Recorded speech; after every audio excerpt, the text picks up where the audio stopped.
प्रभाते वद्रिकारण्ये मध्याह्ने मणिकर्णिकां भोजने तु जगन्नाथं शयने कृष्णद्वारिकां।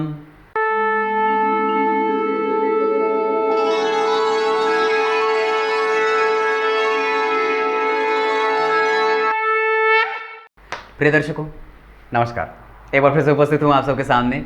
आज 17 सितंबर और विश्वकर्मा दिवस, विश्वकर्मा पूजा की आप लोगों को शुभकामनाएं। प्रायः लोग मुझे कहते हैं आप किसी भी पर्व और त्यौहार की बधाइयाँ और शुभकामनाएं नहीं देते। अब क्या दूँ?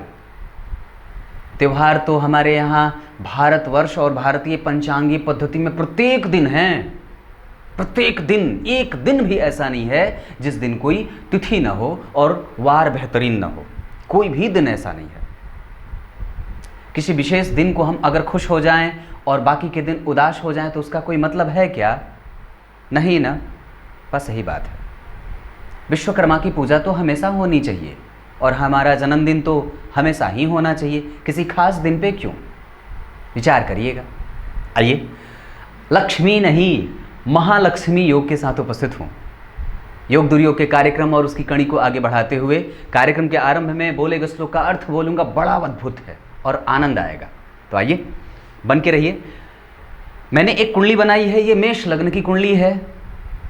ये ऐसे ही बनाई गई कुंडली है, ये किसी की कुंडली नहीं है, इस पर ध्यान मत दीजिएगा। मेष लग्न की कुंडली।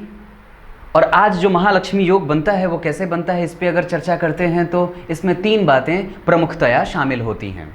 पहली, पंचम भाव के अधिपति जो भी ग्रह आपकी कुंडली में हो, पंचम भाव में जो अंक लिखा हो 1 से लेकर के 12 तक।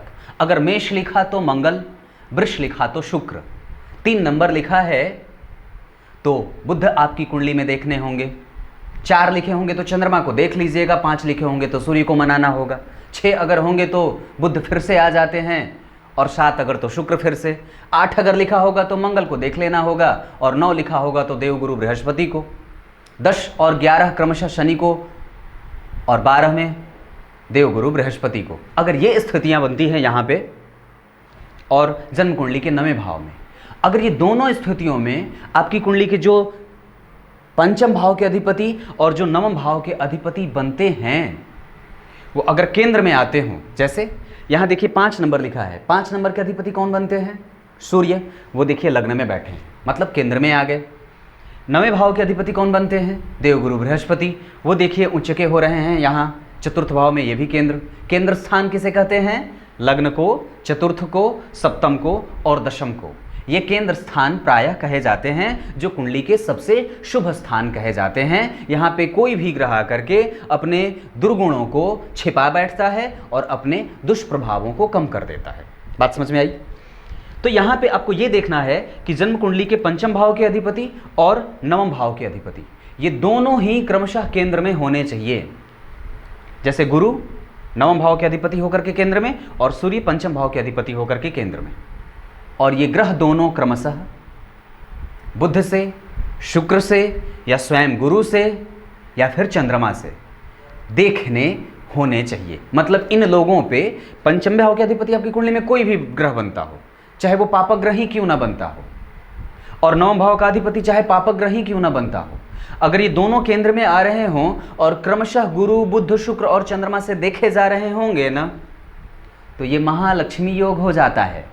और ऐसी स्थिति में व्यक्ति लक्ष्मी से युक्त जीवन जीता है और अपनी दशाओं में पंचमेश और नवमेश भरने वाले हो जाते हैं।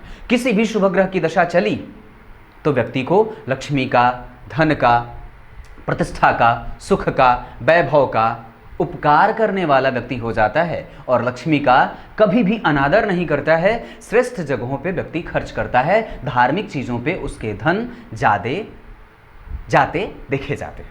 बात समझ में आई? ये छोटा सा कार्यक्रम था। कुछ लोग कहते हैं आपका कार्यक्रम बड़ा छोटा होता है। ये ज़रूरी है, नहीं तो आपका मोह भंग हो जाएगा मुझसे, फिर मैं क्या करूँगा। कार्यक्रम के आरंभ में बोले गए श्लोक का अर्थ बता दूँ, बड़ा अद्भुत है।